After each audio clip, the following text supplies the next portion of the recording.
ಬೆಲೆ ಏರಿಕೆ ಮಾಡೋದು ಕಡಿಮೆ ಮಾಡತಕ್ಕಂಥದ್ದು ನಡೀತಕ್ಕಂಥದ್ದು ಸರ್ಕಾರದ ಒಂದು ಖರ್ಚು ವೆಚ್ಚಗಳಿಗೆ ಮಾಡಲೇಬೇಕಾಗ್ತದೆ, ಮಾಡ್ತಾರೆ. ಆದರೆ ಇವ್ರ ಮೇಲೆ ಎಳ್ಕೊಂಡಿರ್ತಕ್ಕಂಥದ್ದು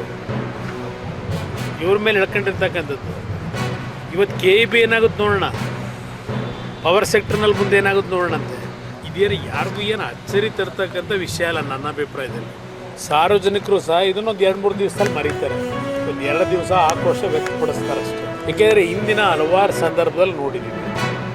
ಈಗ ಇದೇ ಸರ್ಕಾರ ಡೀಸೆಲ್ಲು ಪೆಟ್ರೋಲ್ ಮೇಲೆ 3-3.5 ರೂಪಾಯಿ ಸೆಸ್ಸನ್ನು ಹಾಕಿದ್ರು. ಏನು ಪ್ರತಿಭಟನೆ ಮಾಡಿದ್ರ? ಅದಕ್ಕೆ ಅಡ್ಜಸ್ಟ್ ಆದರು.